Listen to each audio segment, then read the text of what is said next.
The stage was set for one of the most anticipated live political debates in recent memory. Former President Donald Trump had agreed to face off against Congresswoman Jasmine Crockett, a rising star known for her sharp wit and unshakable composure. The nation tuned in, eager to witness the fireworks. Trump, confident as ever, strutted onto the stage, flashing his signature smirk. He believed Crockett was untested on this level. He saw her as just another progressive he could steamroll with his usual brashness. What he didn't realize was that Crockett had come not just to debate, but to dismantle. The moderators welcomed both participants and went over the rules. No interruptions, no personal attacks, and timed responses. Trump nodded dismissively. Crockett simply smiled. The cameras rolled. The first question was about national security. Trump leaned forward. "Let me tell you," he said, gesturing with both hands, "no one secured this country better than me. Jasmine doesn't understand what it takes. She's never built anything." Crockett waited patiently, then responded calmly, "Mr. Trump, if border walls and Twitter rants counted as national security strategies, maybe we'd take that seriously. But real security means strengthening diplomacy, intelligence, and stability, not Instagram photo ops at rallies." The audience murmured. The moderators moved to question 2. Trump's confidence hadn't wavered, yet, question 2 dove into the economy, a subject Trump was eager to dominate. He puffed his chest and launched in. "When I was president," Trump declared, "the economy was the best it's ever been. Stock market, through the roof. Jobs. Record numbers. People were winning, believe me." Crockett didn't flinch. She leaned in slightly, her tone firm but composed. "You always talk about the stock market like it fed middle-class families. But while Wall Street soared, wages stagnated and healthcare remained out of reach for millions. Let's not confuse corporate gains with public well-being." Trump interrupted, "That's false." The moderator reminded him of the no-interrupt rule. Crockett didn't break eye contact. "I come from a district where people work 2 jobs and still can't afford rent. They don't care how many golf courses you bought, they want fairness, not flash." The studio was dead silent, save for a few shocked gasps from the audience. Even the moderators glanced at each other, eyebrows raised. Trump shifted in his chair. Then came question 3. The moment everything changed, question 3 was deceptively simple, but loaded. "Congresswoman Crockett, what would you say is the greatest threat to American democracy right now?" Before Crockett could answer, Trump jumped in out of turn. "The greatest threat? Easy. Fake news. Corrupt Democrats. Witch hunts. The election was rigged. Everybody knows it." The moderator tried to rein him back, but Trump kept going, "I've been the most investigated person in history, and they found nothing. Jasmine's party, they're the real danger." Finally, it was Crockett's turn. She looked directly into the camera. "The greatest threat to democracy is the normalization of lies, lawlessness, and the belief that one man is above accountability." She slowly turned toward Trump. "Mr. Trump, you've tried to convince America that truth is whatever you say it is. You've mocked judges, bullied journalists, and encouraged chaos, then called it patriotism."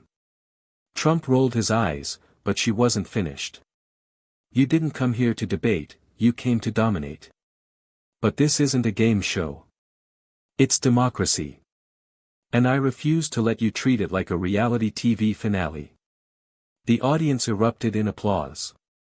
Even some of the moderators looked stunned. Trump stared at her, visibly rattled for the first time that night. He didn't expect poise. He didn't expect facts. And by question 3, he was already losing. Trump attempted to recover by leaning into a familiar tactic, mockery. "You know," he said with a smug grin, "Jasmine here, she talks a big game. But she doesn't have experience negotiating deals like I do. She doesn't know what it's like to run a country. It's different when you're sitting behind the big desk." Crockett didn't blink. You mean the desk you use to threaten governors, pardon your allies, and post conspiracy theories? Laughter rippled through the crowd. She continued, experience only matters if you learn something from it. You had 4 years and left behind division, debt, and a trail of indicted cronies. Trump leaned back in his seat, visibly fuming. His lips tightened. Crockett turned to the moderators. May I remind Mr. Trump that this isn't a campaign rally? We're not handing out nicknames here, we're discussing policy. Even the moderators chuckled at that. Trump tried to wave her off, muttering under his breath. Crockett didn't stop. I don't need to yell. I don't need to lie. I came with facts, vision, and the voice of people you never listened to. Trump opened his mouth but hesitated, unsure what to say. And just like that, Crockett had done something rare. She'd thrown Donald Trump off his rhythm. The moderators pivoted to a critical subject, criminal justice reform. Trump, grasping for control, tried to shift the focus. I did more for criminal justice than any president. Ask anyone. The First Step Act, huge. Nobody talks about that because the media hates me. He turned to Crockett. What have you done? Crockett calmly adjusted her mic. I've represented people who couldn't afford lawyers, who sat in jail for minor offenses while the wealthy walked free. I didn't sign one bill and take a victory lap, I lived the system. I fought it. Every day. The audience applauded again. And let's be honest, she said, locking eyes with Trump, you only supported reform when it benefited your allies. You called for the death penalty for the Central Park Five, young black men proven innocent. You've never believed in justice. Just loyalty. Trump's face turned red. That's a lie, moderator, Mr. Trump, please let her finish. But he was fidgeting now. Jaw tight. Eyes darting. Crockett delivered the final blow with a quiet, steady voice. Justice isn't a favor. It's a promise. One you broke over and over, for power, for revenge, for yourself. The camera caught Trump turning his head slightly away, his signature bravado cracking. By now, the shift in the room was undeniable. The once confident Trump was on the defensive, while Crockett had captured the full attention of the audience, and the momentum. The next question came, how would you unite a divided country? Trump scoffed. I already united the country. The economy was booming, we were respected on the world stage, and then Joe and his friends ruined it. I had the biggest crowds, the best rallies, everyone knows that. Crockett waited. Then she said, plainly, crowd size doesn't equal unity. Neither does fear. A beat passed. You could hear a pin drop. I would unite this country by telling the truth. By listening to the people who don't get invited to galas or golf clubs. By reminding Americans that government works for them, not the loudest voice in the room. Trump interjected, you're all talk. No results. Crockett turned toward him, her tone unshaken. I don't talk about unity while insulting half the country. I don't claim love for law enforcement while inciting a mob against Capitol Police. And I don't wave a flag while mocking our Constitution. The moderator tried to steer the debate, but it was clear, the power dynamic had flipped. Crockett didn't just answer the question. She became the answer. At this point, Trump was visibly agitated. He had stopped smiling. His arms were crossed. His trademark interruptions were less frequent, not because of discipline, but because he was running out of material. The moderator's next question focused on leadership under pressure. Trump tried to regain ground. Look, nobody's handled pressure like me. They came at me from every direction, Russia hoax, 2 impeachments, fake indictments, and I'm still standing. That's strength. That's leadership. He shot a glance at Crockett, as if daring her to top that. She didn't hesitate. Surviving your own mess isn't leadership. It's damage control. The audience owed in unison. She continued, real leadership means owning your mistakes. Not deflecting. Not blaming. And certainly not tearing down the system just because it didn't serve your ego. Trump tried to cut in, I did more, but Crockett leaned in with precision, you created chaos, then bragged about surviving it. That's not a leader. That's a storm pretending to be the shelter. The moderator almost looked stunned. Trump sat back, lips pressed tight. For a brief second, even he seemed to recognize he was no longer in control of the stage. Jasmine Crockett wasn't just winning the debate. She was rewriting the rules of it. The moderators, sensing the electricity in the room, moved to a final set of rapid-fire questions, meant to test clarity, composure, and command. The first was about global leadership. Trump jumped in. The world respected us when I was president. Kim Jong-un respected me. Putin respected me. That's what matters.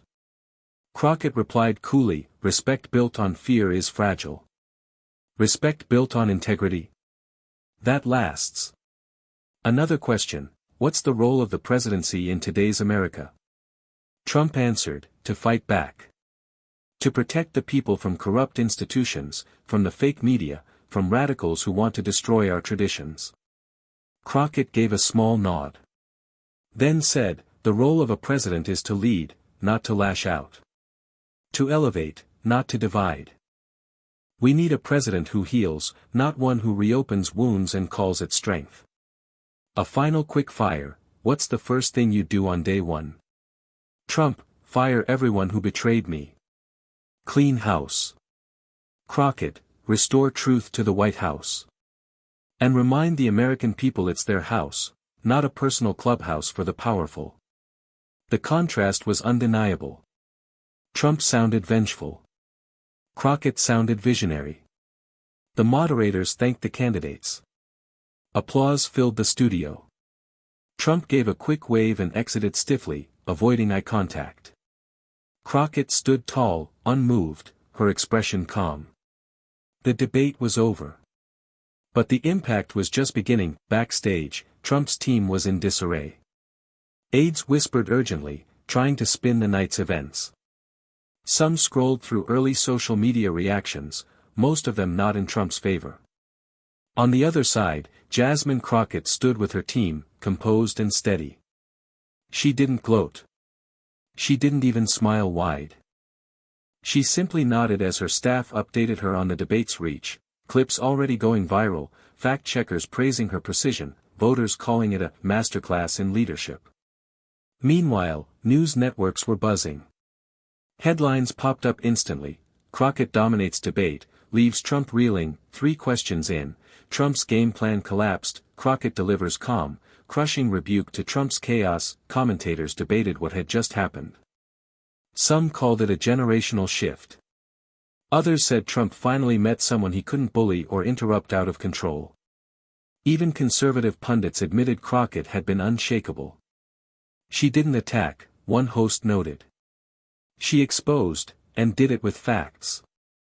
Back in the hallway, a reporter caught up to Crockett. Congresswoman, did you expect tonight to go this way? She paused. I came to tell the truth. What happened after that is just the country listening. The post-debate coverage reached a fever pitch by morning. Clips of Crockett's takedowns were everywhere, TikTok, Twitter, Instagram, cable news. Her calm dismantling of Trump's rhetoric had resonated far beyond the political echo chambers. What made it more impactful was her tone. She never shouted. Never ridiculed. She let the truth do the heavy lifting. And for millions of Americans, especially younger voters and marginalized communities, it felt like someone had finally spoken for them on a national stage. Polls conducted overnight showed a surge in approval for Crockett among independents and swing voters. Even some former Trump supporters admitted she had held her own better than anyone expected. Trump, meanwhile, went quiet on social media. No victory posts. No boasts. His usual post-event ranting was conspicuously absent. Sources close to his campaign said he was furious, blaming moderators, lighting, even his own staff. But deep down, he knew. This wasn't just a tough debate. It was a public unraveling. And Crockett had done it without theatrics, just intellect, grace, and unflinching focus. By lunchtime the next day, #Crockett Clapback was trending across platforms. And voters weren't just entertained. They were inspired. The ripple effects extended far beyond the debate hall. In political circles, strategists from both parties held emergency calls. One senior Democratic advisor said bluntly, "She didn't just win. She reset the standard." Meanwhile, within Republican ranks, concern was growing. Crockett had exposed a vulnerability they'd long ignored: Trump's inability to handle substance without spectacle. In classrooms and community centers, clips of the debate were shown not as political bait, but as lessons in composure under pressure. High school debate teams studied her responses. College professors dissected her rhetorical control. In barbershops, living rooms, and podcasts, people didn't just talk about Crockett's lines, they talked about how they felt watching her, heard, respected, seen. She had spoken for those who were tired of chaos and tired of being told their voices didn't matter. And for Trump? The fallout was swift. Conservative talk shows tried to deflect, accusing moderators of bias, calling the format unfair. But it didn't stick. The raw footage spoke for itself.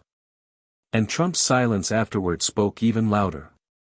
Behind closed doors, donors began whispering doubts. Some floated the unthinkable, maybe he's lost his edge. But Crockett wasn't worried about the noise. She returned to Capitol Hill the next morning like it was any other workday, papers in hand, head held high. When a reporter asked her how it felt to crush Trump, she paused thoughtfully. "I didn't come to crush anyone.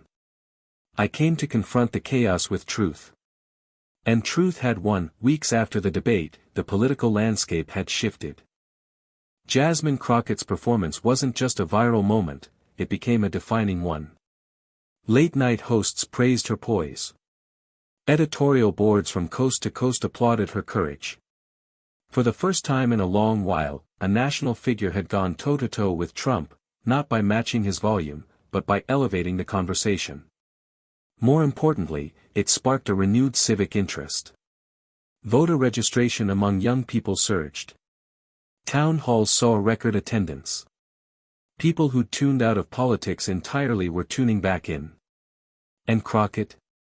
She remained focused on her work, introducing new legislation, attending committee meetings, and connecting with her constituents. When asked if she'd consider higher office, she gave a familiar smile: "I'll serve wherever I'm most useful. Right now, that means keeping my feet on the ground, and my voice steady." As for Trump, he returned to the campaign trail, but something had changed. The crowds were still large, the slogans still loud, but the aura of invincibility had cracked. The debate had exposed his weakness not just to opponents, but to voters who had once believed no one could match him on stage. Crockett hadn't just won a debate. She reminded America that power doesn't come from shouting the loudest, it comes from standing firm, speaking truth, and refusing to back down. And in that moment, she didn't just silence a man. She awakened a movement.